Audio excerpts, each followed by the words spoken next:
What's going on, guys? Thanks for tuning in to another episode of the Rehabbed Gold Standard Podcast.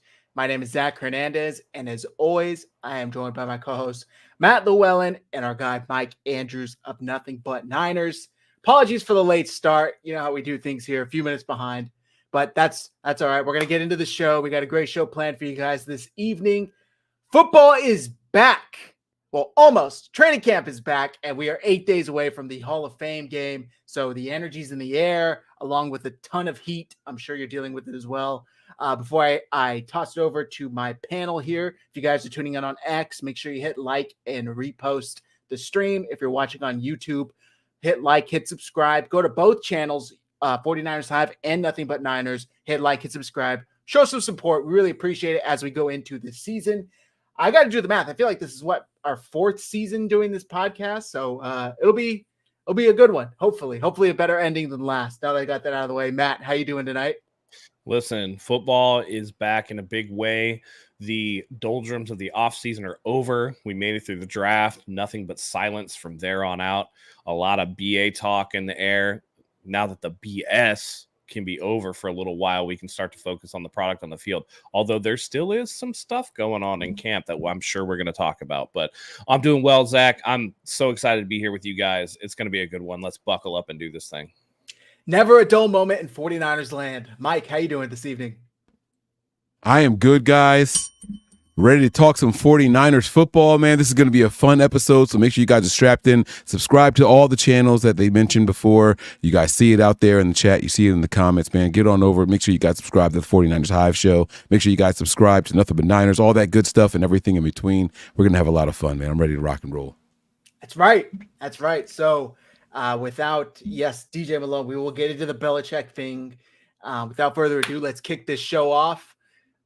The 49ers reported to training camp today, and all eyes were on wide receiver Brandon Ayuk. It had been previously reported he was not going to attend, along the likes of wide receivers CD Lamb, and I believe there was another one who was reported to be holding out.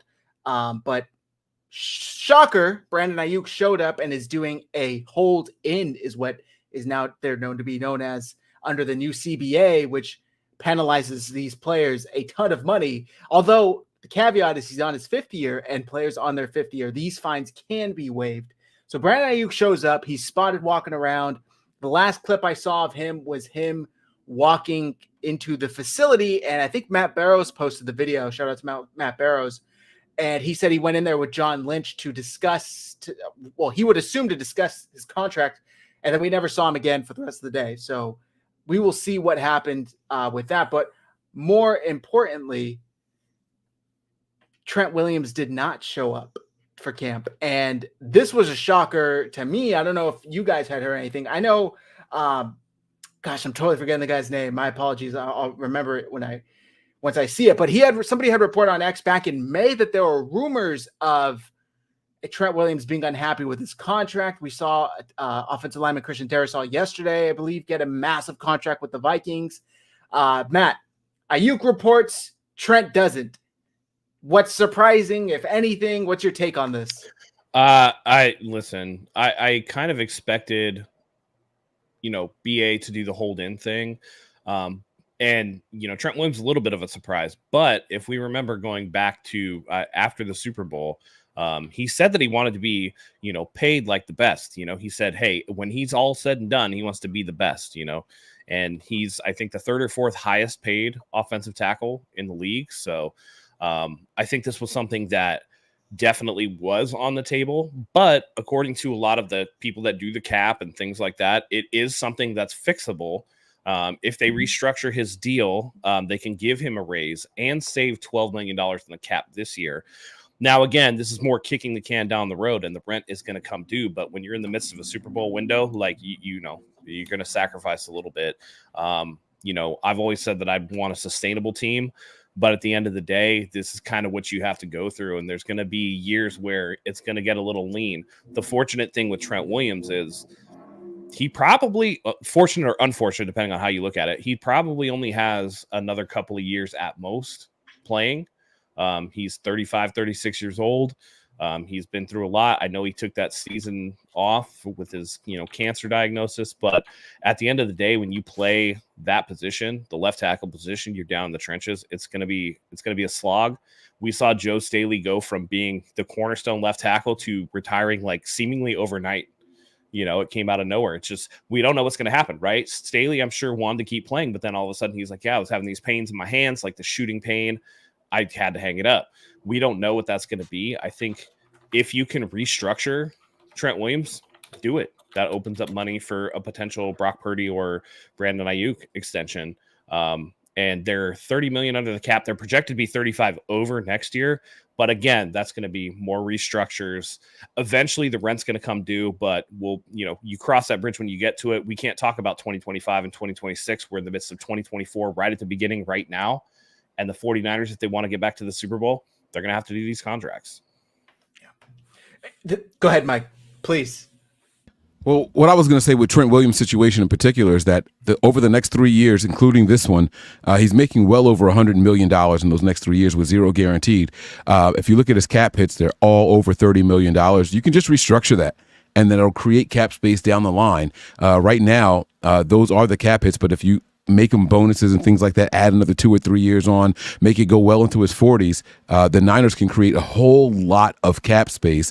This is very similar to what happened when the same exact year that Deebo Samuel needed his extension. Trent Williams went out, did his whole thing, got the money, reworked his deal, created more cap space. Christian McCaffrey did something very, very similar. So this is actually going to work out in the favor of the 49ers. I wish more people understood that. And then once that's all done, even with a guy like BA who was at 14.1, that's all pure cap hit. If you renegotiate Trent, you have more money, then you can renegotiate Brandon Ayuk, right? And BA, you can go out there and you can probably create something like $70 million over the next 2 or 3 years.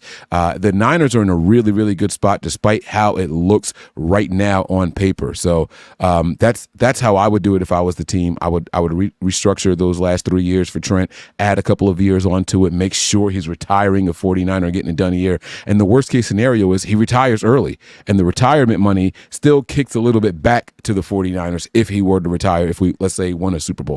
So I like it, man. I think the Niners are actually in a good spot despite how it sounds and feels right now. Yeah.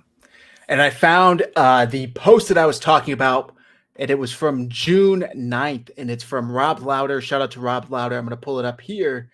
And he had said back on June 9th, rumors of Trent Williams wanting a new deal, if true, should be considered music to 49ers ears. Sure, more money would need to be earmarked, but it would also mean he doesn't plan to retire anytime soon, which was my biggest takeaway of this news was, so you're telling me he's not retiring? Like, there were rumors after each of the last 2 seasons, he's an older player. He plays offensive line. It takes a beating on you, like Matt said. And there was kind of like rumblings of, will he continue for more than a year? If he's talking about an extension, then the 49ers should be thrilled. Now, on the flip side, how much longer do they envision him being at an elite level and worth that number 1 tackle pay? I think it's still better than any other plan or option they have at the moment. So, and like Mike, like you said, it also lowers the cap space right now, and it allows them to do more things with the cap, with like extend Ayuk. This could be a 2 birds with 1 stone type thing. And then next year, when Brock Purdy's deal is up for negotiation, the 49ers have a little more wiggle room, so to speak. But yes, the biggest thing is that after this year, there's no guaranteed money. So clearly he's upset with that. He wants some guaranteed money. And I believe he's like 12th highest paid offensive tackle right now. Do you guys know if that's correct? I think that's what I saw earlier, that he's the 12th highest paid, which does not fit his level of play, of course. As far as Brandon Ayuk, Matt, did you have something to add? No, I was just going to say, this is a similar situation to what we see like the Chiefs do, right? When they're like, the Chiefs ain't got no cap space. They can't do nothing. And they turn around and they restructure people and they get people through the door and are able to, keep on with talent and things like that. I do think that it could be an indication that Trent Williams doesn't want to go anywhere, or it could be an indication that maybe he knows his time is short and he wants to get all that money up front. Right. So it's one of 2 things, but either way, it's going to extend, money out into the future, like Mike said. So I think that's a good thing overall. And I think that, it can be used to move to other players like BA, like Purdy, like I said. Either way, again, because of his age, because we don't know what the situation is with him, next year I would say this is the year that you start maybe to look for his replacement, either in the draft or through free agency. If you guys are just looking at just left tackles in the NFL, Trent Williams is actually third right now. I tried to share the screen. I don't know if it worked or not, but there it is there. Trent Williams is third for left tackles. And if we go to, that's average per year. If we go to right tackles, so wait, let me go back really quick. Trent Williams is there at 23.01.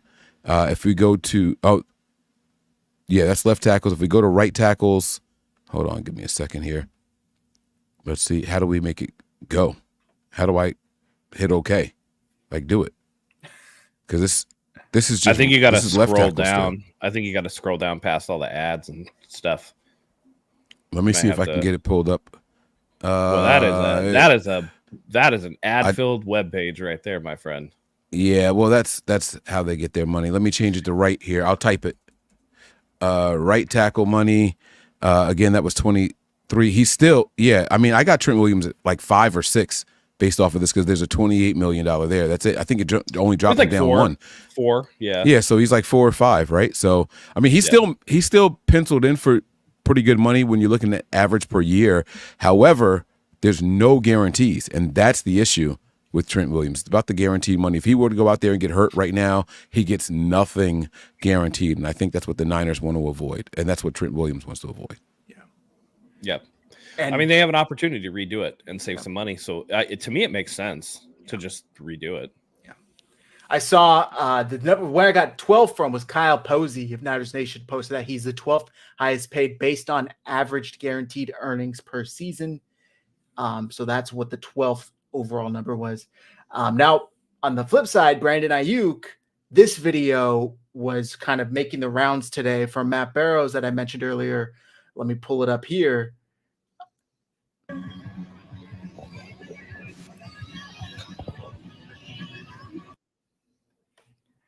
He's walking by, not in a jersey, of course.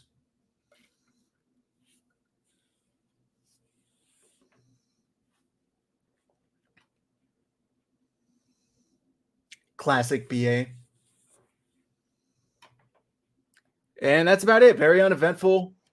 People were Matt Barrows crap because he claims he's walking with John Lynch into the building. Now, one last thing real quick. I know we're on a different subject. One last thing that I wanted to bring up because I thought I remembered.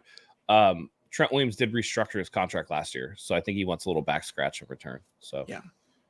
It's hard to believe that he restructured last year and has nothing guaranteed this year. Yep. That's crazy. They converted 18.235 of his base salary into signing bonus and added a void year, and that cleared 14.5. So the void year is the problem at the end. He's starting to run into void years. Well, what that suggests is Trent just wants a Super Bowl win. Like, give me the win and I'll retire, right? And they felt like this was their year. And I think we all felt that way. I think even going into the Super Bowl, we were like, the Chiefs are at their weakest point. Like, they're not putting up as many yards per game, points per game. Like, we might be able to get them this year. And that's why you do the restructure at the beginning of the year last year. But it didn't work out that way for the 49ers fan base or Trent Williams. And so now it's like, all right, let's whip it up again and see what we can do. So, if it created $18 million in space last year, imagine what it can do now with the next 3 years totaling well over $100 million. So rework all of that, and you could probably create easily $20 million in cap space. Yep. Easily. Yep. I think that's lowballing it. They can create a ton. This is good news. Yeah. On multiple fronts, Trent Williams is not retiring. You can have more flexibility with the cap space. It allows you to work with Brandon Ayuk. Go ahead, Matt. The only thing that I will say is, why did they let it get to training camp?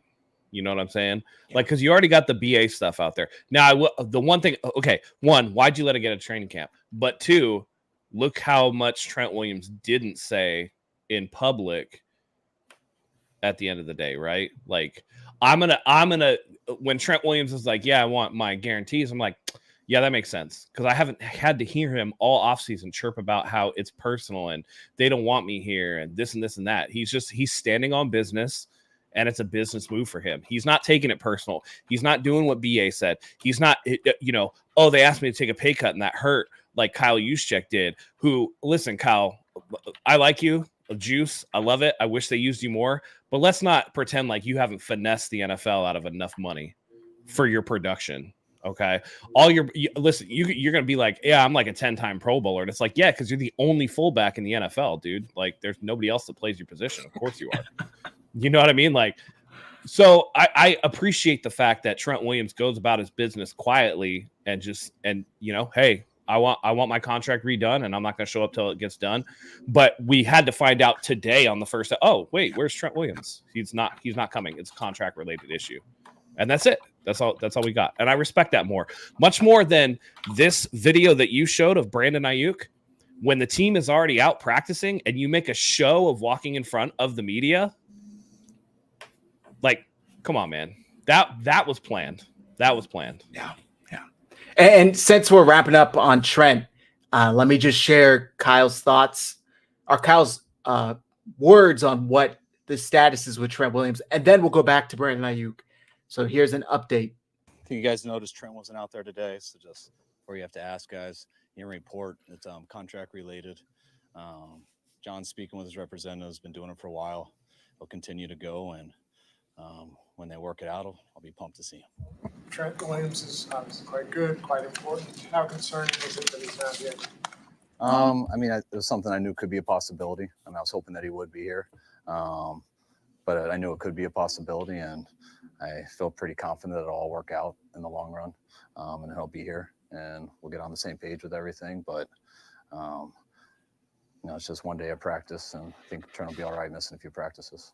Where he is in his career, is it part of this to figure out kind of like how much more he wants to go? Is that kind of piece of the puzzle here?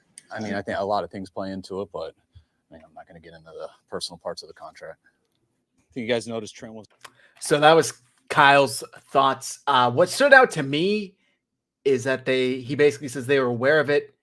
And I don't know if he exactly said what, was hoping he didn't get into this point of the camp but it seems like it's something they've been dealing with. Matt, like you said, why allow it to get to this point, especially when, you have a fire to put out with Brandon Ayuk, but he didn't seem too stressed. Maybe he wouldn't even show it if he was, just for negotiating sakes. Any other thoughts on this? Any thoughts on Kyle's words, Mike? I think it really just comes down to Kyle is not a numbers guy. I don't know if you guys have picked that up yet from his talks about contracts. Like, yeah, it's all money related. I don't think Kyle really cares, especially with the veterans on the team. When I say he doesn't care, it's like he wants it to be over, but it's not my job. I'm speaking as Kyle, right? It's not my job to get these numbers worked out, right? We know how important player X is to us at that position. So let's get it worked out if and when we can, and I'm going to trust the powers that be. There's no need for Kyle to sit in these negotiations or anything like that. I think that they ask Kyle, hey, how important is player X to you and your offensive scheme or even defensive scheme? He gives him an answer on a scale of 1 to 10, and he steps away. He talked about knowing guys, and he never used the word friends, but just having relationships with certain people. And that's where the value is going to come in. It's like, I know what this guy really wants. I know what we want from that person. And so he answers that question and he kind of steps away. And we've heard him say, I don't step in unless I have to, things along those lines. There is no question. I think Trent Williams, based off of PFF rankings and ratings, was the highest player in the entire NFC as far as his value to a team and his given position. So it was the entire NFC. Trent Williams is number one, and I think by a decent margin too, like 2 or 3 PFF points. So they know what he means to the team. They know what he means to the NFL. They know what he means to the NFC. Let's go ahead and get it done. Let's take care of what we need to take care of. And like I said, if and when he decides to actually retire, we'll get a little kickback at the end. It won't be much. We'll have to eat some things, but we'll also get some stuff back at the end of it all.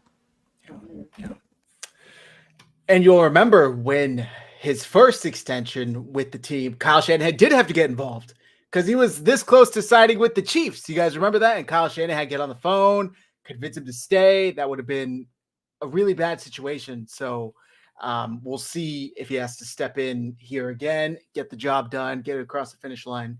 But on the flip side, Brandon Ayuk, we saw the video from Matt Barrows. He's walking across the practice field on the sideline in front of all the reporters, and then goes into the inside the facility, and he's not seen from again. Like I said to start the show, it was reported he would be holding out from camp, given that the penalties for missing on a fifth-year option are waivable, and I believe they waived Bosa's last year. Were either of you surprised to see him? Were you expecting him to just miss and assume the fees would be waived once an extension was agreed upon? Matt? I kind of expected him to do the sit in or whatever. If you remember during OTAs, he showed up to the building the first day of OTAs, didn't do anything, but like he was there. And I'm sure he has a working relationship with John, but I think that the expectations of, oh, he went to the back with John, that means they're going to get something done. John is not dealing directly with Brandon Ayuk other than to say, hey, we want you here. I'm going to work hard with your agent to get this thing done. Blah, blah, blah, blah, blah. Like, take it from me. Like, we, just doing the rah-rah stuff, right? All the business is happening between John, Parag, and the agent. It's not happening between, BA and John Lynch. So this is just a touching bases. This is where we stand. Like, I want you to know that we want you here. I'm sure BA is like, hey, man, like, dude, let's get this done. I'd love to be here and be out on the field or whatever. It's all the platitudes that you always hear back and forth, right? If anybody's been watching the Hard Knocks thing, they talked to Saquon. The general manager of the Giants was talking to Saquon Barkley, right? But the numbers that were being discussed were between the general manager and the agent. And when they asked, hey, look, touch base, this is where we're at, right? The general manager tells the player, yeah, we're going to let you hit free agency and we're going to let you see what you do. And then he talks numbers with the agent, and the agent's like, hey, this is, what's going on. And GM's like, oh, is it this, or is it north of this?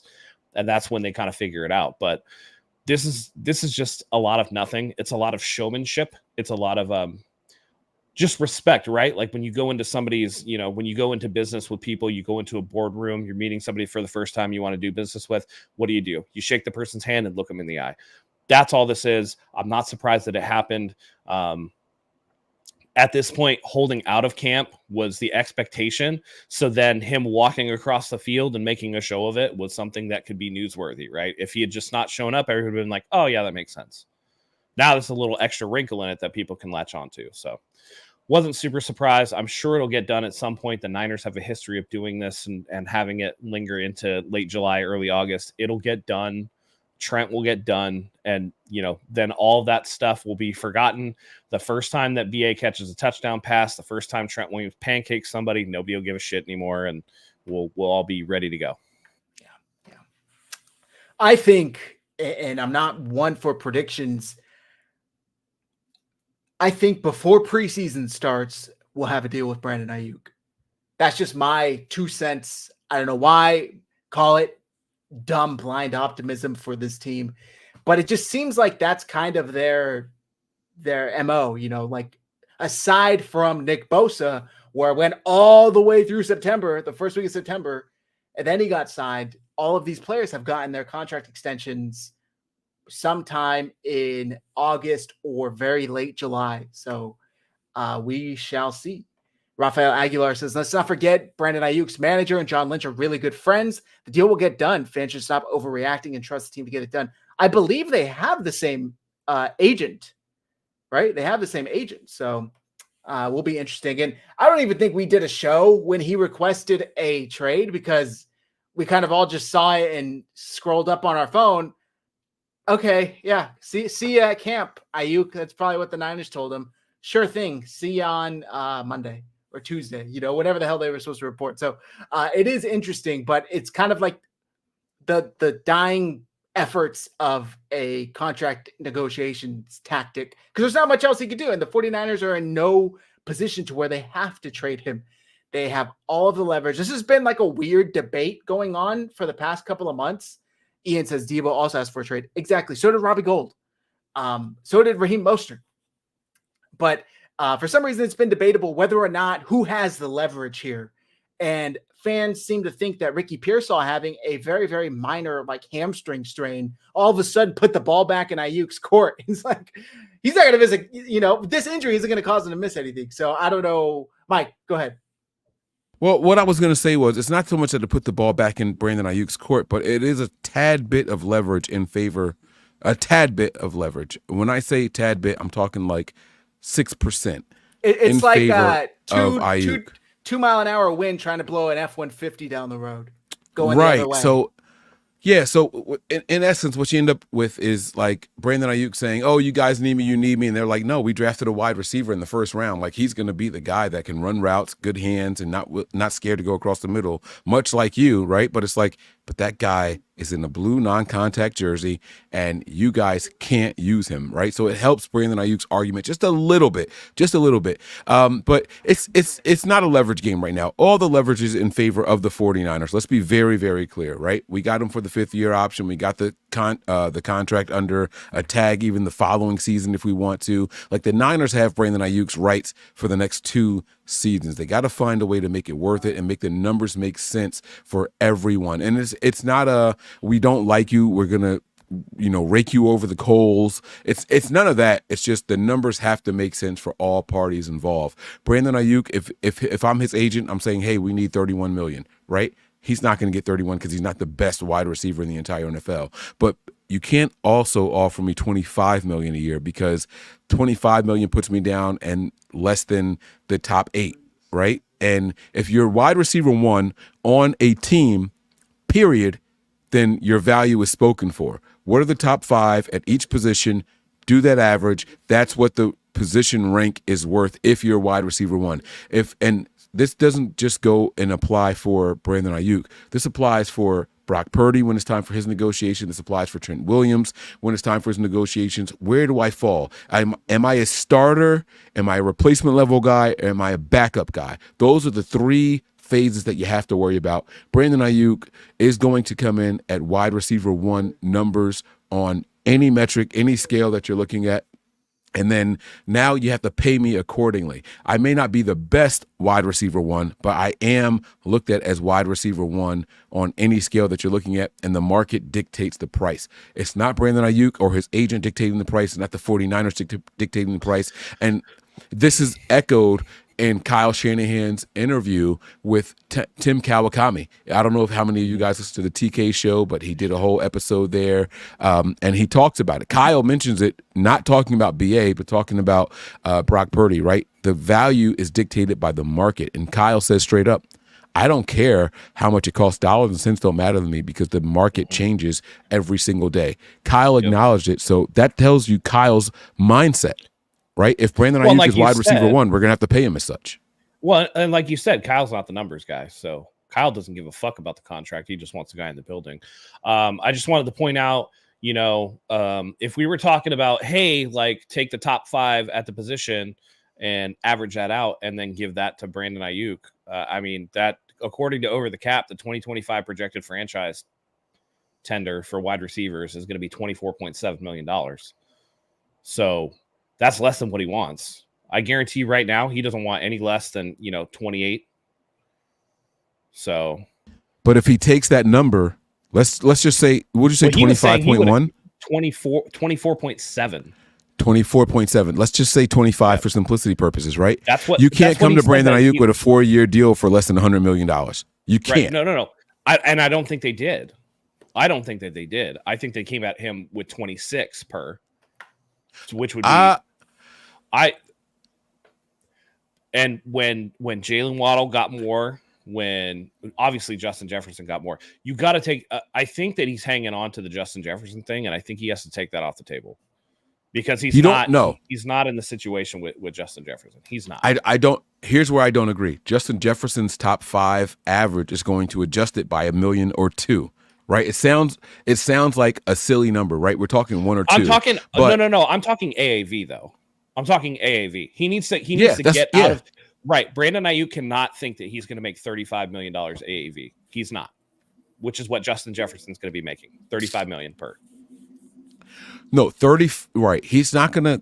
Okay, hear me out. Brandon Ayuk's not looking at it as 35 per, right? What he's looking at is take the top 5 of wide receiver ones and then throw me in there. I think so. Here's what I think.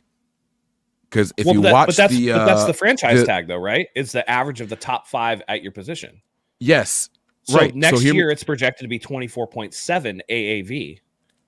Yeah. Which is far lower than what he's asking for AAV already. We don't know that's far lower, right? So hear me out. Brandon Ayuk said on the what's the name of the podcast on the Pivot, right? He said that it was so close. He thought, oh man, it's time to get the suit out, time to get out there and get going, right? That same exact 25 number that Matt is talking about would have put him in like top 3 before 4 more deals got done. And that's the issue. But once those 4 extra deals got done following the Super Bowl, now all of a sudden it adds another 1 or 2 million per. And so the Niners have to cater to that. That's the new number now. Right after the Super Bowl, if he had signed, Brandon Ayuk would have been content because that's the market, right? The 49ers would have been content because that's the market. Well, the problem is that the Niners waited. Can I adjust real quick, by the way, too? Because I don't think OT over the cap has updated its numbers. Because right. I'm looking right now. Yes. So let me amend, because 24.7 is, there's no way the average of the top 5 is going to be closer to 30. Because Tyreek is 4th and he makes 30 per. And so that's where the projection is off, and I should have edited that out a little better. So that's right. Me. So Jalen Waddle is the 5th highest at 28.25, and Jalen Waddle is wide receiver 2 on the team that he's on. Right. Keep that in mind. So you can throw. So if you take him out, then you're looking at all number ones down to Devontae Adams, who makes 28. So you're looking at a $250,000 difference per year. But it still is closer to 30 than it is to 25. And that's kind of my point. The average would be 30.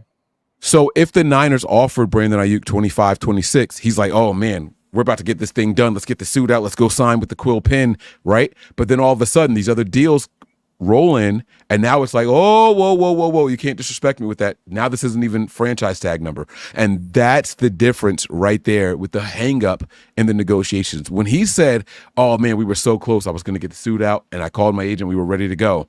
But then just wait 2 more weeks, and then boom, here's 3 more deals. And those same 2 weeks, now it's like, all right, you got to respect me because I don't set the market. You don't set the market. The market is the market. Don't take my word for it. Don't take my agent's word for it. Don't take Parag's word for it.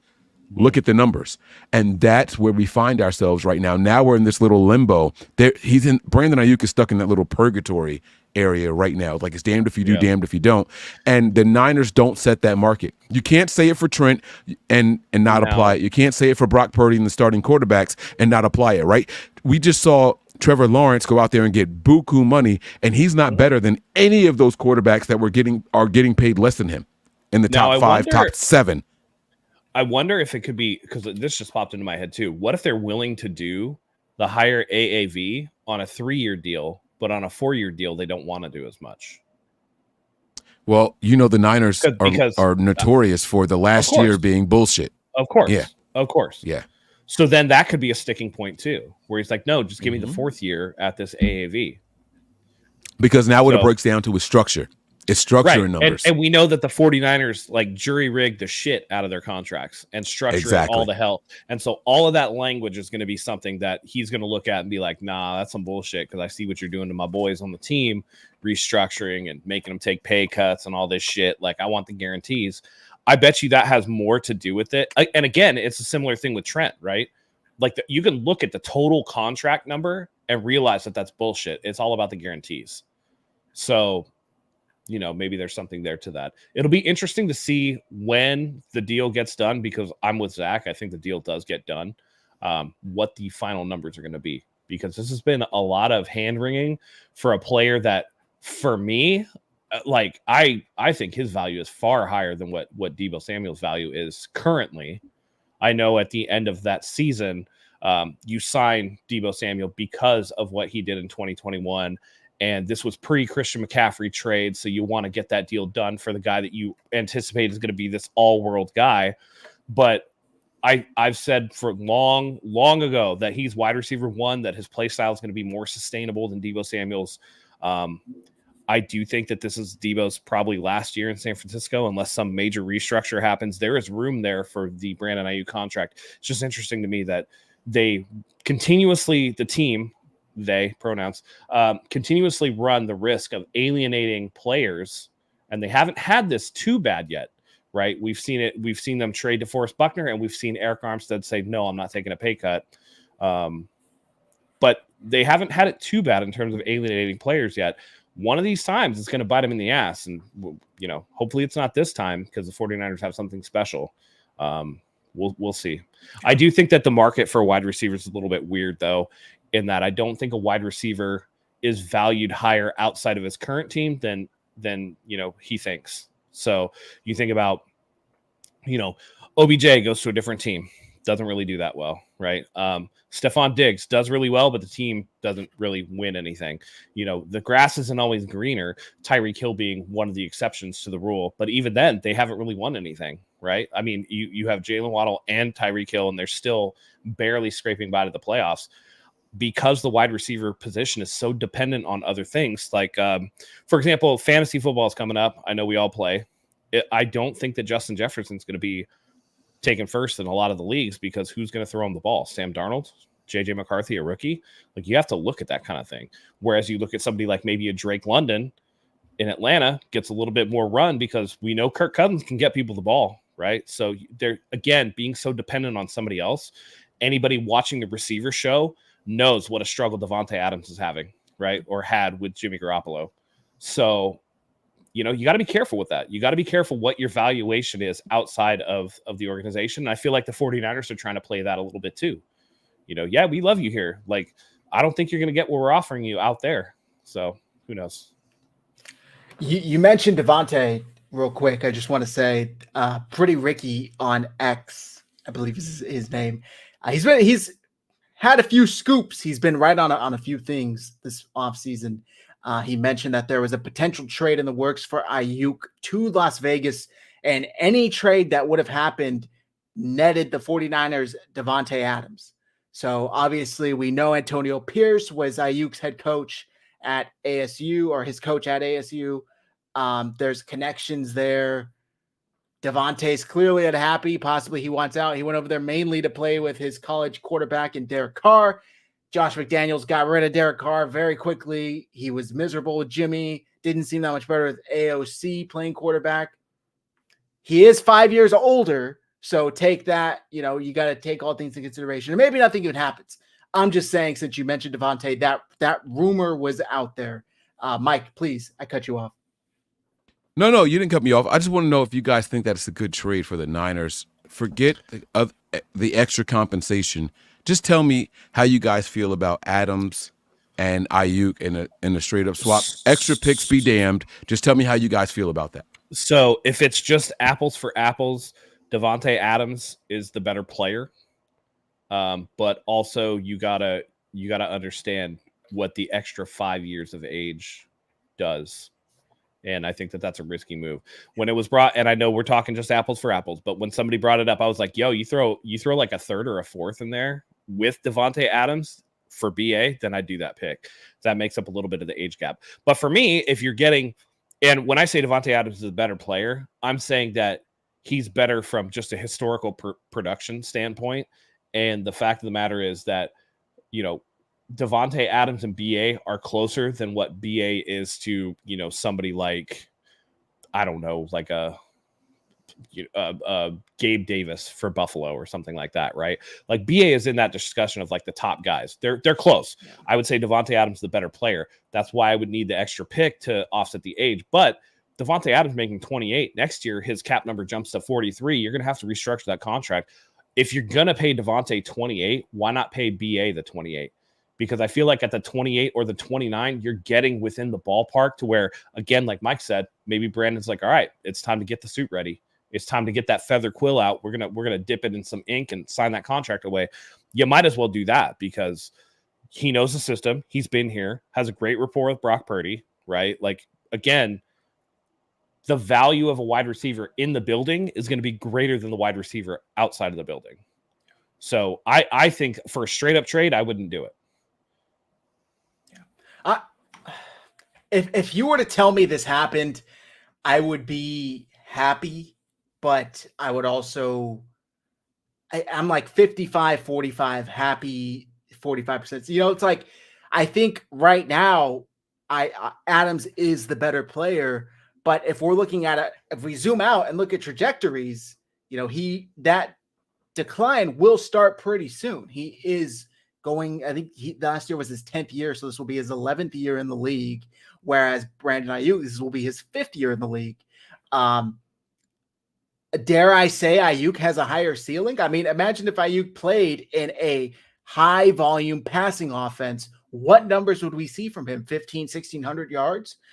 His efficiency, and the reason why he had the season that he had with Purdy is because Purdy is so efficient. If Purdy's efficiency was close to the Jimmy Garoppolo levels, Brandon Ayuk wouldn't sniff 1,000 yards. But because Purdy is so accurate, he doesn't need 35, 40 attempts per game. He's able to get it done with like 23 to 27 attempts per game, and Ayuk's still putting up his numbers.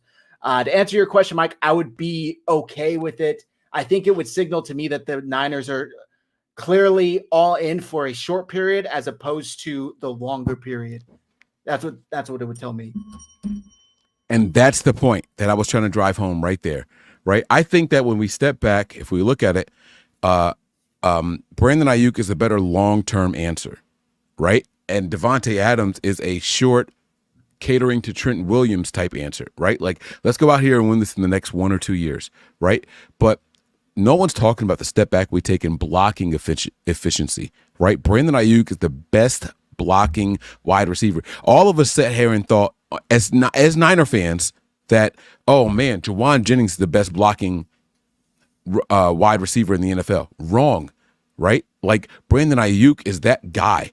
He does it close to the line of scrimmage and downfield in the line of scrimmage, right? And so you lose something if you were to make that trade. And then you add in the age and all that stuff. And the teams that are willing to trade for Brandon Ayuk, you know what they're thinking? We could get this guy who has similar production on a per snap basis without that guy being the number one.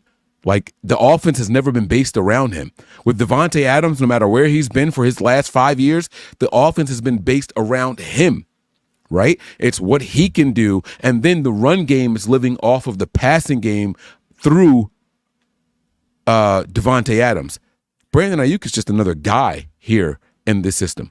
And so that's how teams are looking at it. They're salivating. Other teams are salivating. Hey, give us that guy who's going to block better and be just as good as a route runner, better as a blocker, and younger in age. Like, they're like, oh yeah, we'll definitely take him. We'll take him over Devontae Adams. We'll take him over Stephon Diggs. We'll take him over. You can run down a list of the people who are ahead of him as far as production goes and say, we'll take him, right? Even the Cowboys with CeeDee Lamb today will take a Brandon Ayuk guy and base that offense around him than what the Niners are willing to do. And so that's something that we as Niner fans take for granted, because we look at Brandon Ayuk as a piece in the cog, not the cog, right? And so we're kind of like stuck in this little area where everybody from the outside is saying, dude, you guys have never used Brandon Ayuk as the focal point in the offense. Everybody from the outside is saying he's never been the focal point. Imagine what he can do with an extra 70 targets a year. Right? That's what they're looking at. Where we're looking at it as, can we duplicate that production from Brandon Ayuk if we got another guy in here? Right? We're saying, yeah, we could duplicate that because he's not the number one guy. But what do we lose further into the future? And so Brandon Ayuk's camp still has a little tiny bit of, and I'm using leverage for lack of a better term, right? They got a little bit more leverage there than what people, like what us Niner fans think. And so that's something that we have to take into account. They're going to hold tight to that. And I don't think they're wrong for holding on to that right there. All right. Let's transition to the next topic on tonight's show, which is Brock Purdy. And I saw this clip going around from a podcast of Brett, was it Coleman? Shout out to Brad at the SF Niners for clipping it for our use. So I'm going to pull up his tweet here. Some inside information here from Brett. And it was a popular narrative that Brock should have been, right up there at the top of the MVP voting. If you're looking at the season that he had, he crushed like every advanced metric you could possibly crush, right? On the way to the Super Bowl. But when I say the more I learn about Brock, the more impressed I am with him, it was this information that we got in the offseason that he was actually rehabbing through November. He was not healthy to start the year. He wasn't even healthy halfway through the year. He wasn't done with rehab until basically Thanksgiving. And he was still playing at a really, really, really high level. And then, of course, down the home stretch in the back, 6 weeks of the season through the playoffs, he just completely took off when he was healthy. But the fact that he did all that without being healthy for most of the regular season, like, this guy's just not normal. This is not just oh man, they found a hidden gem in the 7th round, or oh man, it's Mr. Irrelevant, he's getting playing time, he's starting, look how plucky he is. This is a legitimate top, not even 12, maybe not even 10. This might be a legitimate top 8 quarterback in the league that had that impressive of a year, not even healthy. The more I learn about Brock Purdy, the more I think that this guy is for real. And in a couple years, he's going to be, probably a $58, $59 million quarterback, and he's going to earn every single penny. He was still rehabbing through November. Obviously, people choose to believe it or not believe it. I do. Brett's very connected. I mean, he posts videos directly onto the NFL's YouTube account, film breakdowns. The guy knows what he's talking about. It's not some aggregator account, posting rumors that they saw on Twitter. This guy has heard something from someone that's dependable. So I would take this information very seriously. That's very impressive to me. Obviously, the whole narrative going into last season was, holy shit, will he be healthy come September? He tore his ACL off in late January, or UCL, sorry, not ACL, UCL off in late January. And there was a discussion and a debate, and there was a ton of worried fans about his health. And sure enough, he comes in week 1. Pittsburgh looks fantastic, throws those touchdown passes, and lights up, the league MVP candidate, knowing that he wasn't fully healthy and was still rehabbing. And again, rehabbing, who knows what that means? Going to physical therapy, didn't have as much arm. Matt, you are a resident medical expert here. When you hear that, what does that tell you? What comes to mind when Brett says that? It honestly, I believe it. UCL for him to start the season, to me, even though it was the internal brace rather than the full Tommy John, to me as a baseball guy, I'm like, it still takes a lot of time for you to build back up that arm strength, for you to really build back up the ability to, throw a lot. Remember, in training camp, people were like, oh, I thought he was all the way back. Like, why? Remember, he had the arm fatigue or whatever. And that, the usual suspects on Twitter were like, see, this is like, this just proof positive. They can't do it. Like, why does he have a tired arm already? Like, I thought he was like good to go and stuff like that. Turns out they had something to complain about if they're not actually, actually there yet. And then this video comes out today, and obviously it's from a lower angle, but to me, the zip on this throw looks really good, like improved from him. So if you look at this throw, like he zips it out there, like it gets there in a hurry to Danny Gray. So you're talking about a healthy offseason. You're talking about building back up. I could see him, this year finally being fully healthy again. And again, I always talk about the getting into the NFL and getting some weight training and a ham sandwich. You know what I'm saying? Like, this is year 3 for him in the NFL, which means this is year 3 of a pro program. Only the second one, not counting his rookie year. Well, counting his rookie year, where he actually gets to work out and be in the team facility and have professional trainers and all that good stuff. And it looks like it might be paying dividends. So I believe that with the UCL, yeah, it's going to take you the better part of a year, even with the internal brace, to get back up to where you were before. Now, again, with the offseason, maybe he's added a mile an hour or two to that fastball, and we'll see even better things from him. So I'm excited for it. And the fact that he was able to do that stuff, again, like you said, Brett Coleman, very, very connected. I believe him when he says that. If somebody told him that, that's probably true. It makes his season last year in context even more impressive. Yeah. So if that is true, and if Brock Purdy had that season still rehabbing into November, then goddamn, dude, good things are going to come for him this season, and good things are going to come for us watching this season. So, Yep. I mean, if he has even a smidgen of a less poor game versus Baltimore on Christmas, he's got to be an MVP front runner. But because he had that horrendous showing on prime time, and the fact of the matter is, it was on prime time. Yeah. But how many of those picks? The first pick to Kyle Hamilton in the end zone where he didn't see him was the most egregious to me, because he didn't see him, and that was like legit.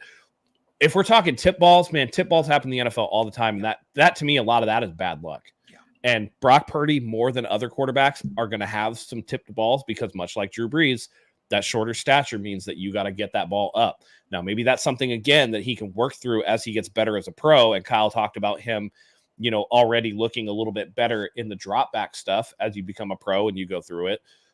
That's stuff that maybe he can adjust. Drew Brees was famous for getting in between his linemen's helmets to be able to see and throw the ball.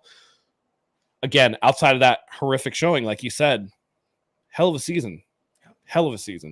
So, and the fact that there were two 49ers that got MVP votes. I mean, Russell Wilson never got an MVP vote, and Brock Purdy has. That should tell you something. Mike, what are your thoughts on hearing that video from Brett Coleman? I love hearing that he was still nursing an injury, and not because it's like, oh man, he's even better than I thought. Forget all that for a second, right? It's like just the idea of that this guy, well, right here, like Brock Purdy wasn't just out there and going through the motions. That's the part that excites me. It's like there's a small, slight, slim chance that there's a little bit more to what we saw from him, right? It's all about how you can improve from year to year. If you stay the same, that means that the rest of the league caught up to you and you got worse if you stay the same. This report tells me that there's a slight chance, a slim possibility that there's a little bit more in the chamber, right? You can load up all the ammo that you want, but if you shoot the same, it's not going to make a difference. This right here tells me that this could change the caliber of the weapon that you're using. This could change your draw. This could change your fire rate, X, Y, and Z. And this is something that is exciting. It should be exciting for everybody in attendance. Whether it be massive change or even just a slight change, right? I don't know if you guys know this, but I was watching that video. That's a 3-step drop. And not only is it a 3-step drop, it is to the quickest guy in short area for the 49ers and Danny Gray, someone that 90% of the 49er fans had already written off. They had already written Danny Gray off. And so that's the guy that's catching that pass on a 3-step drop. 1, 2, 3, boom, let me get it out, deliver. He delivered it in space. He delivered it in time. Good catch, little spin from Danny Gray. Make some more after. Now they're not allowed to tackle. I understand. So maybe he would have been wrapped up and tackled for a gain at the point of catch. Who knows how that would have worked out in a padded practice? But it is what it is. That gives us something to hold on to. That gives a little bit of hope, and that puts the rest of the league on notice. Hey, Brock Purdy is not a finished product, despite what you may have saw. Now, one thing that this gentleman said that I didn't. Coleman said that Coleman, right? That was you said. You guys said that was his name. Mm-hmm. Yeah, Kollman. He was like, oh, he got better. I personally was not impressed with Brock Purdy's postseason play. I felt like Brock Purdy's postseason play took a step down from what we saw at the end of the regular season. But maybe that's through design. Maybe that's through like everyone's did, to be fair. Well, that's how I felt. But he made it sound like Brock Purdy improved at the end of the season and through the postseason. Yeah. He ebbs and flows were on display in full bore, right? But if you're telling me that there's more to Brock Purdy than what we saw in the postseason, that gives me hope. Yeah. That 100% gives me hope. So I like that in the grand scheme of things. And it looks like he's beefed up a bit. Sorry, I was just going to say that. He's looking buff. I mean, Shanahan called his thighs baby Bosa thighs today. I thought that was funny. Matt, go ahead. Someone else said that too, where it was like, I think it was on, I think George Kittle was on Bussin' with the Boys. And he was talking about how, like, yeah, like you can just line them up, right? Like Purdy to Christian McCaffrey to Nick Bosa, and they all have like he's like, I don't know what it is, but these guys just love to work out. Like Brock Purdy's like a gym rat and like just wants to learn everything and go in there. And it kind of showed today. I don't know if you guys caught Brock Purdy's press conference, but he talked about the Super Bowl and talked about plays that he could have made better that would have won the game. And the fact that he could recall these things even after the offseason, it shows that there's something in there. And there was a fight in him that, let's be honest, man, we saw enough out of Jimmy Garoppolo to know that like he did not have that dog in him. We saw him like, taking plays and ducking his head and looking like he was scared. That's not this kid. And I think that that's very exciting. And like you said, Zach, he said he put on like a pound or two of good material, essentially. And again, when you don't have to maintain or rehab an injury, this is the type of thing that you get. And it's the thing that we talked about with Jimmy Garoppolo after the ACL. Why didn't he improve? Well, he's trying to rehab an ACL. Like, how is he going to get better if that's the focus, right? You gotta lose it somewhere else, right? If your focus is going to be tight on this, then the periphery is going to get lost. But again, like Mike said, if Brock Purdy has even more in the tank, then that's going to be exciting. And I can't wait for that. Here's the clip of him talking. You brought it up. His Super Bowl regrets, what he wished he did differently. Yeah, there's a couple plays I'd say that think back on and wish dang it, So, volume's super low on that, just so you know. Yeah, it's just the clip. I think that third down, they got tips. We ran double slants. That's one of them that comes up towards the end of the game. There was that one. I think earlier on there was like a second down play that could have hit IU on a window pretty quick, and it just happened and closed quickly. So those are the kinds of plays that run through my mind when I think about the Super Bowl and like how can I take my game to the next level with those kind of plays, capitalizing on those plays. So yeah, that was really encouraging because I mean we hate to compare him to Jimmy Garoppolo, but that's kind of all we have to compare him to. And I don't think we would have seen anything like that. He takes a lot of ownership, very accountable player. So you got to respect it. Mike, you had a question for us that I want to make sure we get to. Oh, and one last thing before we move on. I think part of the reason, and this is just me, that Brock Purdy struggled in the playoffs is just how quickly the defense gave up points in those games. And he was constantly playing from behind. So rather than playing within the structure of the offense, he's got to take more risks. He's got to throw the ball more than maybe they would like. It's pretty obvious what they have to do. They were down double digits to the Packers and to the Lions. The Super Bowl was a different story. But at the end of the day, he came back on the Packers. He came back on the Lions and had the lead in overtime against the Kansas City Chiefs. And in fact, in that game we talked about, right, he never left the field trailing in the Super Bowl. So, maybe not the best on paper numbers, but he certainly did enough to keep them in those games when a lot of things were going wrong for the 49ers. Jahmyr Gibbs' 68-yard touchdown run that nobody seemed to do anything about. There were effort issues on the defense last year with certain players that are no longer here. Hopefully those have been addressed. I'm excited to see what this defense can do. But I think to Zach's point, a lot of that was the whole team and not necessarily just Brock Purdy. And that includes the coaching staff. That includes everything. I think that the 49ers in the playoffs last year actually played pretty shitty in terms of their standards. If they would have played up to their standard how they played in the regular season, it would have been a cakewalk throughout the playoffs, and they would have won the Super Bowl for sure. Yeah. Unfortunately, but let me see. Let me pull it up here. Mike's had this question for us that he wanted to ask us and get our thoughts on it because it's a very good question and it's something the 49ers are going to be forced to deal with pretty soon, unfortunately. So I'm gonna read it out here. All right.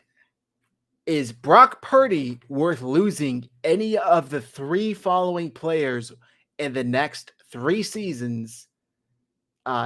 This season and the next 2 seasons, that is Fred Warner, George Kittle, Deebo Samuel, Trent Williams, Dre Greenlaw, Nick Bosa, Brandon Ayuk, and Charvarius Ward or Deommodore Lenoir. So any of those 3 players, is Brock Purdy worth keeping if you understand that 3 of those players are directly impacted and lost.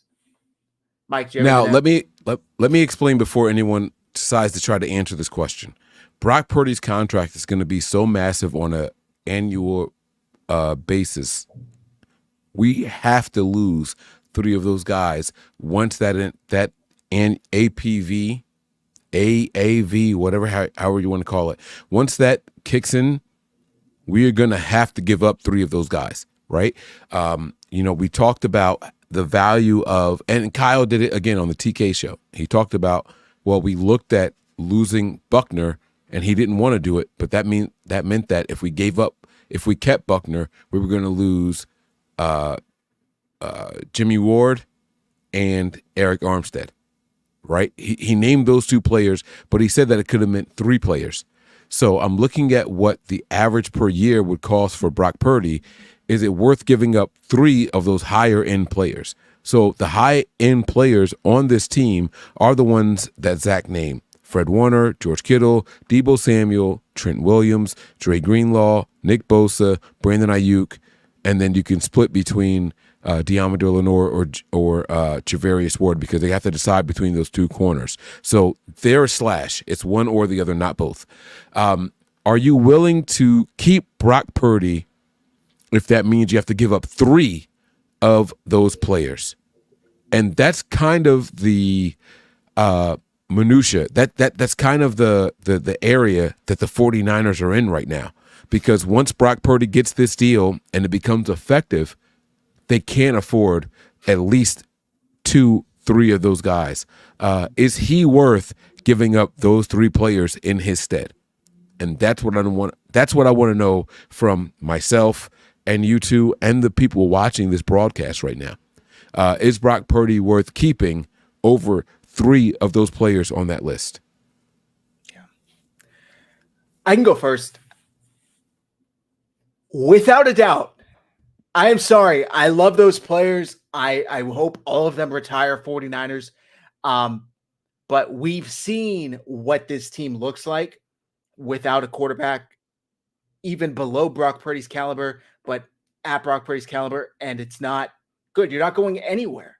It doesn't matter how talented your team is. If you have a shitty quarterback, maybe you can drag them to a wild card and maybe win a game. I mean, there's one situation basically in all of NFL history, and it's one because it's referenced consistently, and that's Trent Dilfer's Ravens. When they won with Trent Dilfer, that was such an anomaly it's been referenced ever since. And if the 49ers, for some reason, felt like they had to move off of Brock Purdy in order to keep any of these 3 of any of the players that I read earlier, they deserve to be fired.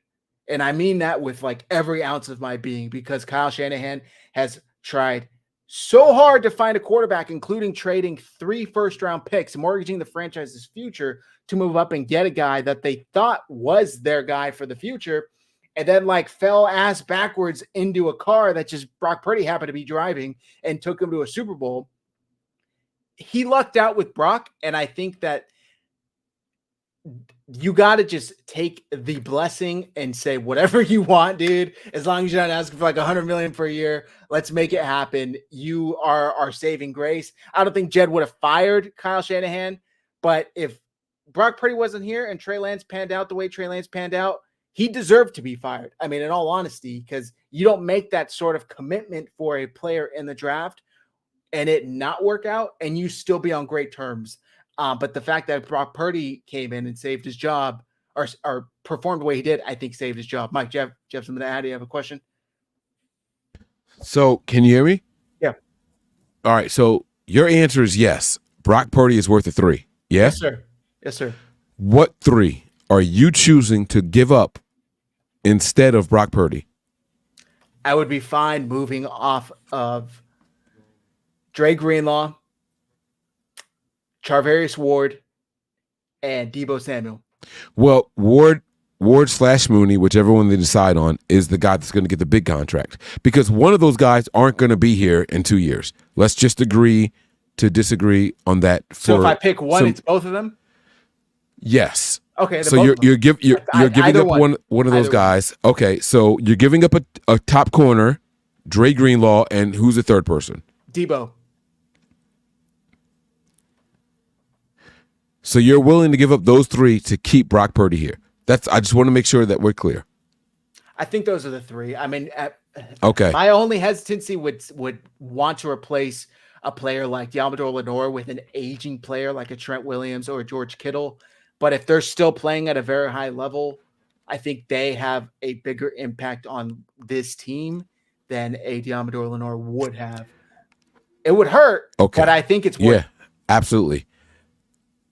Matt, I got to get your answer here before I give any kind of insight here. And my insight isn't going to be like some loaded nonsense, but I do have a rebuttal, and then we can respond to it afterwards. Sure. And I'm working under the assumption that, like we talked about earlier, that Brock Purdy is going to be at least at the level that he played at last year, if not a little bit better. I absolutely would keep. I'm with Zach. I'd absolutely keep Brock Purdy, just because the quarterback position is more important than every other position. There's not a lot of playoff teams that you see that don't have good quarterbacks, regardless of the roster around them. Right? Devontae Adams on the Raiders is not making Aiden O'Connell or Jimmy Garoppolo better. Right? Again, a lot of teams, 49ers are a perfect example of all the pieces needing to be there. Right. It wasn't until Jim Harbaugh and Greg Roman unlocked the talent that Alex Smith had that the 49ers, and then later Colin Kaepernick, that the 49ers, who went 5-11, 4-12, 3-13 under the likes of Mike Nolan and Mike Singletary with largely the same talent, turned into a perennial Super Bowl contender for those 4 years. It wasn't until they got the right staff in there to unlock the potential of the quarterback that the team actually, because listen, prior to Alex Smith finding it, Frank Gore was still playing well. Patrick Willis and Navarro Bowman were doing their thing. Cowboy Smith was doing his thing. Like, yeah, but they were doing their thing. But that's not on an equivalent level, because what I'm saying is to keep the quarterback, you got to get rid of some of that top end talent, right? So now you would have to decide between Vernon Davis, Justin Smith, Alvin Smith. They got rid of Delaney Walker. No, they didn't. They did not have the same success once those extra pieces walked out. Now you got to flash forward to 2014 when they only went 8-8, right? And so that's kind of my point, right? Before you respond, but you're skipping over my point to even get there. Because Alex Smith was still in the building when Mike Nolan and Mike Singletary were there, and they didn't do shit. It wasn't until the coaching staff got Alex Smith up to a certain level as a quarterback. Now, again, we're talking about disparity of talent in quarterback. Okay. Alex Smith pre-Jim Harbaugh was largely considered a bust. But was that system or was that the player? Doesn't matter. Don't answer. Well, no. Don't answer, right? No. But I have to answer because this is what we're talking about. I'm talking. But it's not from the perspective of the most important position in the NFL right now is quarterback. Name me a winning team, a consistently winning team that has a bad quarterback. I'll wait because you can't do it. No, that's not true. The Niners did it with Alex Smith. The Niners did it with Colin Kaepernick. Neither of those guys, hear me out, neither of those guys were top 10 in their position when the Niners were going to NFC championships and Super Bowls, right? Wait, before you cut me off, right? Neither of those guys were that guy going into it, right? But what you do is, if you have a surrounding cast on both sides of the ball, let's say top 10 players at their respective positions at each position, then you were good. What I'm saying with this question is now all of a sudden we're going to have to give up some of those guys, just some of those pieces, right? We were fortunate to have Justin Smith, Alex Smith, and I'd really like to finish my thought on this. Alden Smith. All right, go ahead. Go. Here's what I'm saying. Listen, Alex Smith continued that success on in Kansas City and was actually a really good quarterback in Kansas City. So Alex Smith was actually I think personally, Alex Smith was done a disservice by the shitty coaching that was here prior to Jim Harbaugh. So I don't think it was a talent issue with Alex Smith. I think it was a coaching issue. And the fact of the matter, I think he had 5 like 3 head coaches and 5 offensive coordinators in his first 5 years in the league. So that to me is a coaching issue. That's not an Alex Smith issue because he went on and did it. Colin Kaepernick was a flash in the pan. That's why I said perennial success, right? Perennial success. Colin Kaepernick lasted 2 years, was good for 2 years, and then was shit for 2.5. Okay. This is kind of what I'm talking about. Jimmy Garoppolo, same thing, right? We have a great coaching staff here. Jimmy was good in 2019 and less so in 2021. And then he was garbage the rest of his time here. Flash in the pan. 1 or 2 years where he was good, or at least passable. And even then in the 2019 season, he had 18 pass attempts or whatever before they even got to the Super Bowl. So again, you can work around if you can play within the system. Now, here's my thing is that with Brock Purdy, if you think that he's a guy, then you have to look at other teams like the Kansas City model. Kansas City got rid of Tyreek Hill. They got rid of, a bunch of players in their offensive line. They got rid of D Ford. This is what the draft is for. If you think the 49ers are competent at drafting, then you can get rid of a guy. And for me, I'll tell you who I'd get rid of. Trent Williams, who's going to retire anyway. Doesn't matter. George Kittle, who is starting to age out. He just had core muscle surgery. He's not going to be as good. And then Dre Greenlaw, I'm okay getting rid of as well. Just because, again, coming back from an Achilles, and they seem to be very good at drafting linebackers.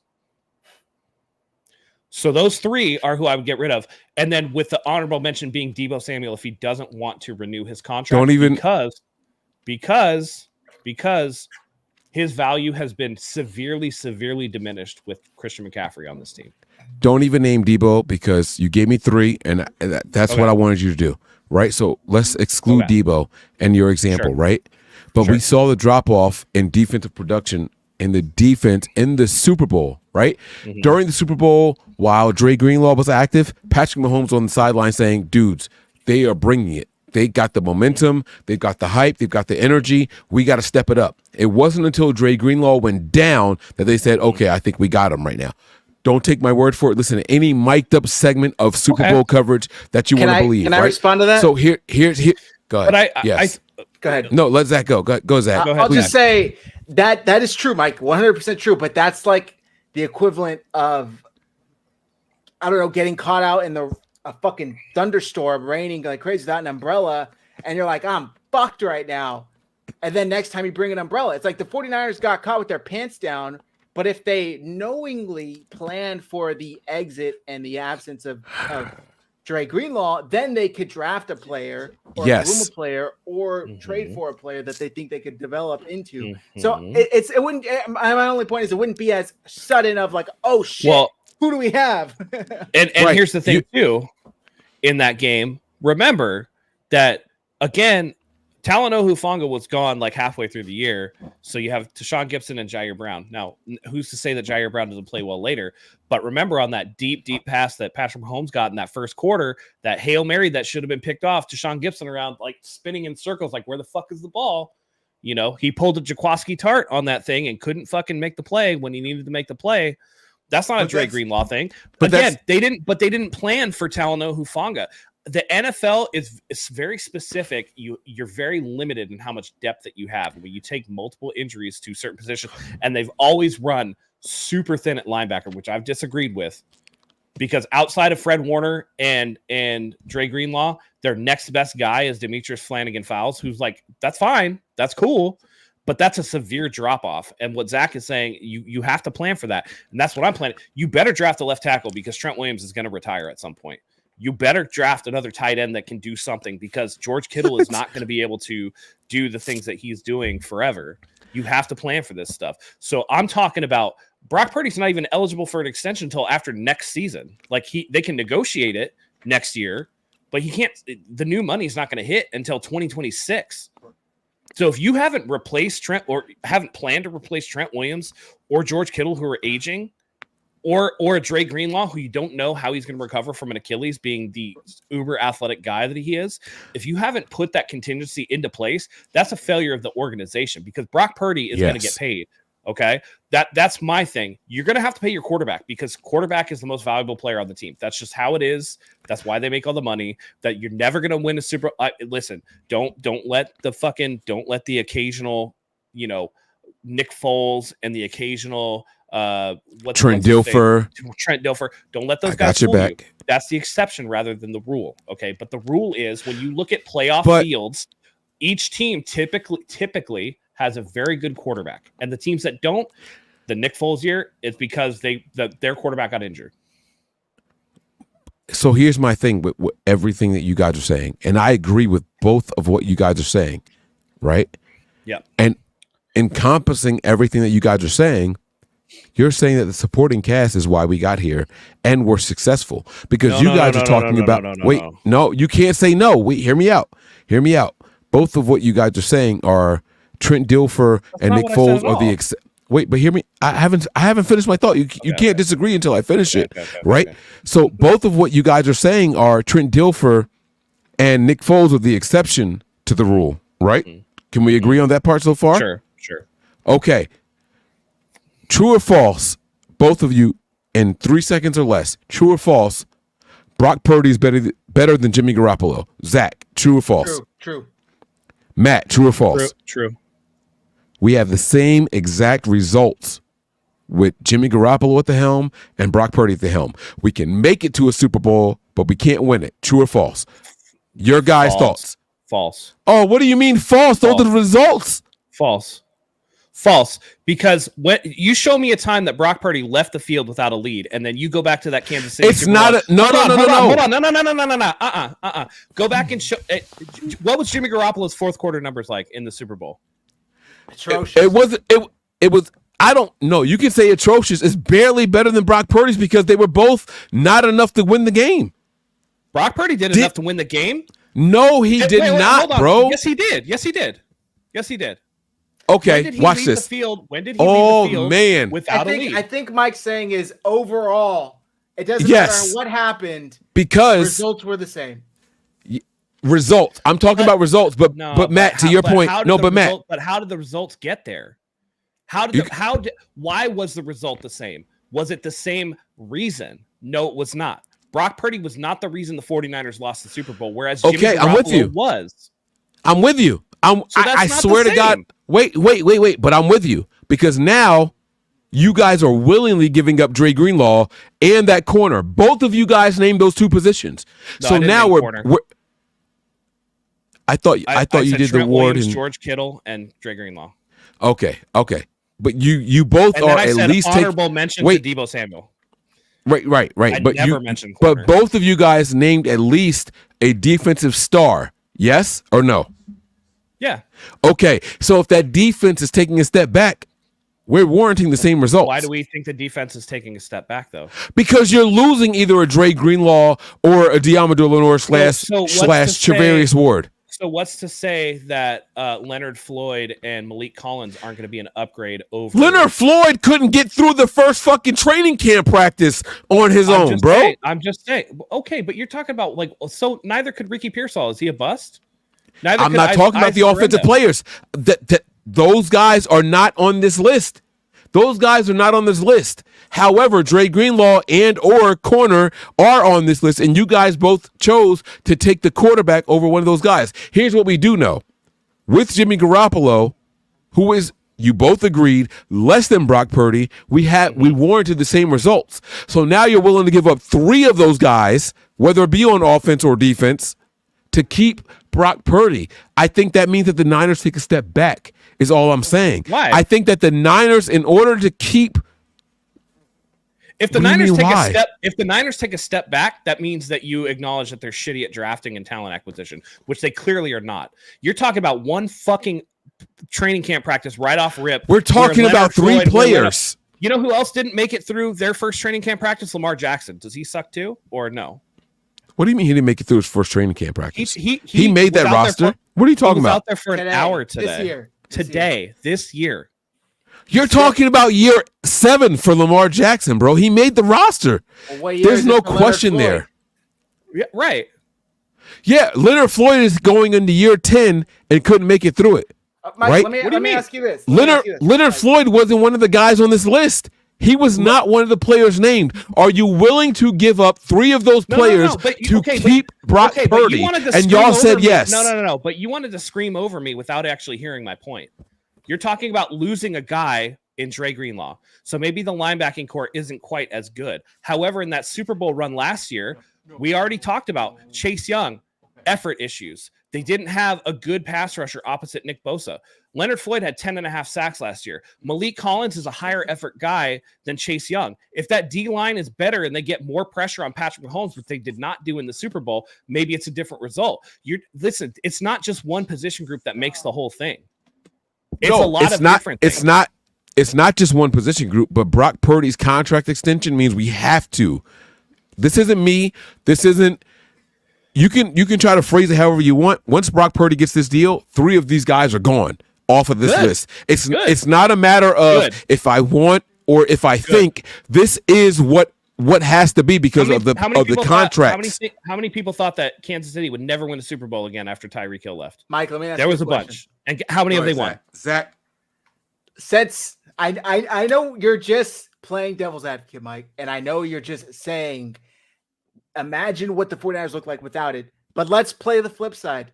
Let's keep all of these players and lose Brock Purdy. Yep. And How good are the 49ers? Yep. Because the Niners still get to the Super Bowl. No, they are competitive. So it doesn't matter. We did it with Jimmy Garoppolo, who was less that you guys both. You think the 49ers are better at drafting or finding a quarterback, a star quarterback, than they are at drafting a second linebacker? You're saying star or finding low dollar replacements for people. We just agreed 30 minutes ago. Brock Purdy's a top 12, top 5, top 8 quarterback. Yes, I did agree with that. But what I'm saying is, you're saying someone of that caliber. But no, they don't need someone of that caliber. That's kind of my argument. I'm going to kill this argument right now. How many linebackers are on the field at any given time? How many cornerbacks? 4. How many wide receivers? How many offensive linemen? How many quarterbacks? Okay, we're done. Matt, that didn't answer my question at all. It absolutely answered the question because there's more talent to be put on the field. It's easier to replace linebackers than it is to replace quarterback. It absolutely is. There are higher numbers of linebackers that play in the league. Yes. Absolutely not. Because here's what I'm saying. The supporting cast is Trent Dilfer-esque. That 2000 Ravens team-esque without Brock Purdy. Right? Trent Dilfer and those 2000 Ravens got it done without a Brock Purdy top 12-esque quarterback. You guys just admitted that. Not me. Okay. You guys admitted that. But on the flip side, stop. Wait. They couldn't get it done. No. But Jimmy Garoppolo warranted the same exact results as a Brock Purdy having 49ers cast. So if you get rid of those 3 and maintain or keep a Brock Purdy, to me, that equals a step back. How don't you guys see this? So my only point is, I would agree with you, Mike, if the 49ers won the Super Bowl this year or last year, but they didn't. So if you're saying the only way they take a step back is losing any of these 3 players, that's ridiculous because they would clearly take a step back if they moved off and got another quarterback. So if they couldn't win it with the quarterback as good as Brock Purdy, if you're claiming it's the surrounding cast, that's the majority of the reason for their success, how could they carry a lesser quarterback to a Super Bowl victory when they couldn't even carry, I'm saying with air quotes, Brock Purdy to a Super Bowl victory? Because they already carried a lesser quarterback in Jimmy Garoppolo to the same exact results. Did we or did we not? You're fine did we or did go to the Super Bowl? No, I'm not saying no. Okay, very good question. And I hope everyone out there highlights this. That is a very good question by Zach, right? What I'm saying is it warrants the same results. We have a better quarterback than Jimmy Garoppolo and Brock Purdy. This is the Brock Purdy line. Jimmy Garoppolo was here, but it warranted the same results. Are we willing to give up 3 of those all-pro, Pro Bowl, really good players to keep a Brock Purdy at the market that is going to warrant a Brock Purdy staying here? Do you get what I'm saying? Like, the margin between just the quarterback position is this. That gap is real, but the supporting cast will take, this is the supporting cast, the lower one, it's going to take a step back. So much so. Is Brock Purdy that much of a difference? And that's the question that I'm asking you guys. I want you guys to be earnest with that. I want you guys to be honest with that. I don't know that Brock Purdy himself is worth this gap disparaging. That's I don't know that Brock Purdy is that, and that's what I'm asking you guys.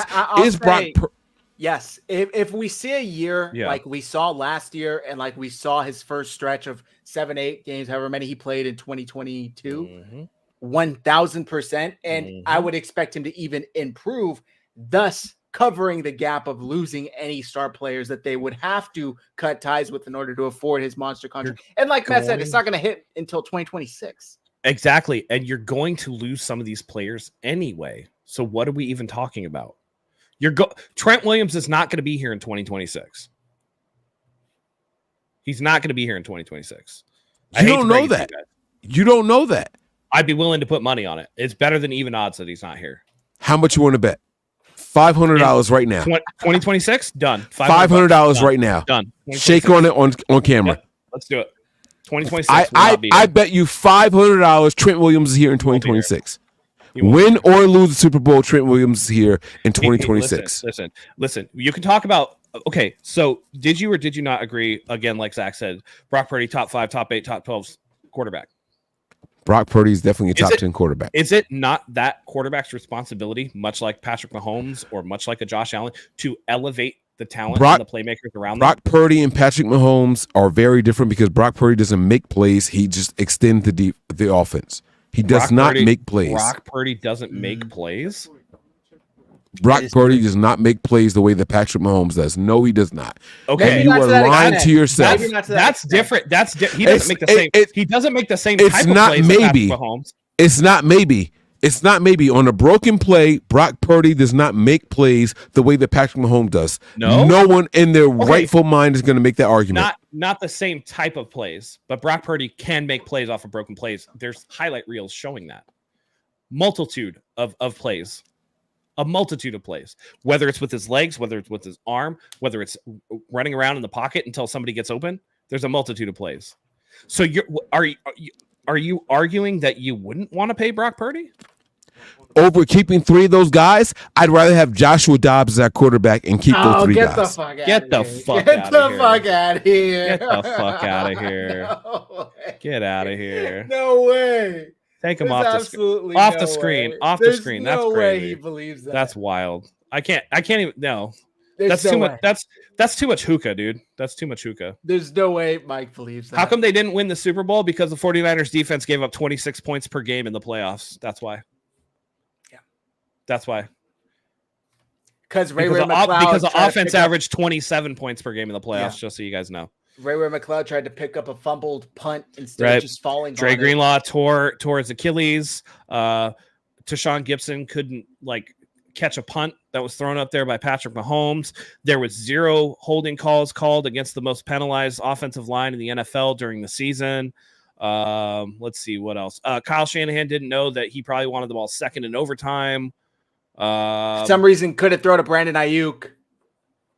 Yeah, didn't call the plays, whatever. There was a bunch of listen, if you think that by the way, one of the guys that I say should be 2 holding calls against Trent Williams that brought back first down plays. On the list of reasons, George Kittle, 3 catches for 30-something yards. Yeah, 2 catches for 30-something yards. Why the 49ers lost Super Bowl? Purdy's not even on the first page. Deebo Samuel with the hamstring in the third quarter. Couldn't again press coverage. Yep. What else? Oh, timeout that was called because Kyle hated what Steve Wilkes called on the defense. What else do we got? Oh, Mike's back. If you would have told me going into that day that Jawan Jennings was the best player for the 49ers, I would have known. That's a Super Bowl loss. It's over. Yep. All right.